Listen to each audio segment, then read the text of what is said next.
Praise the Lord po, bumabati po ako ng isang magandang tanghali. Una tigit po sa lahat, sa ating pinakamamahal na Panginoong Hesus, sa ating pong, pangalawa po sa ating minamahal at ginagalang na pastor, assistant pastor, sa kanila pong mga mahal na anak. At sa inyo po lahat, mga kapatiran, sa ating pong mga televiewer. Magpapatuto po ako sa inyo, kanina, hindi ko po talaga papayagan na lalagpas yung araw na to na hindi ko mapapasalamatan at dadakilain po ang ating mahal na Panginoong Hesus sa pag-iingat niyo po sa amin. Kanina lang po ito nangyari.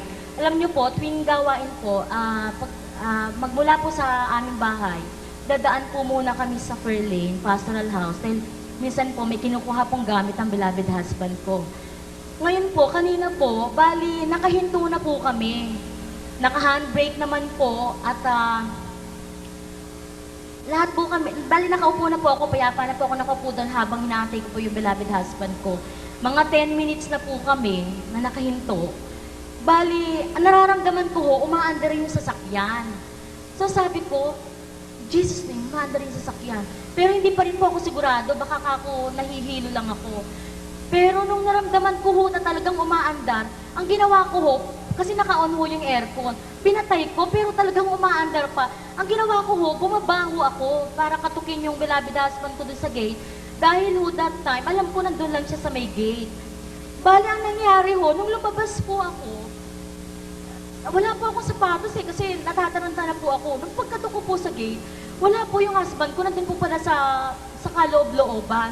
Nung paglingon ko po, dire-diretso na po yung sasakyan. Bali po, ang nakasakay po doon, yung dalawang baby ko, at saka yung kasama ko po sa bahay. Bali, ang nangyari po, dire-diretso siya, yung pong road na yun, bali, pababa po siya. So, kahit po nakapatay ang makina, kung walang kalso, talaga pong magdidire-diretso. Bali, ang nangyari po, nung pagkatapos po na lingunin ko, talaga pong mabilis na. Bali, two-way street po yun.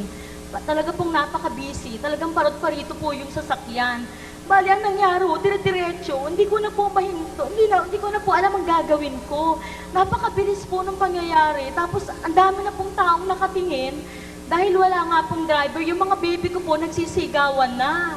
Bali, ang nangyari po, sinasabayan ko po yung sasakyan para habulin, kuhanin ko po yung baby ko. Pero alam nyo, dire-diretso siya, nandun lang po kami sa kanan.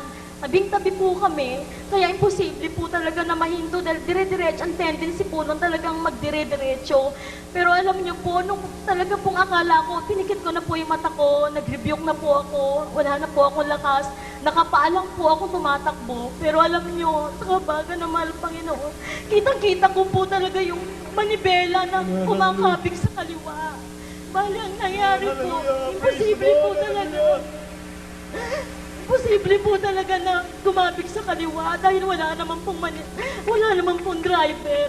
Alam niyo po, nung kitang-kita ko po talaga umiikot pa kaliwa po yung manibela. Alam niyo po, sa bumunggo, doon po sa puno, sa puno pong malaki, doon din po sa may kanto. Bumangga, yung anak ko daw po, sabi po nung kasama ko sa bahay na niyakap na lang daw po niya, parang hopeless na po siya, na bahala na kung ano mangyari pero nagpe-pray po sila.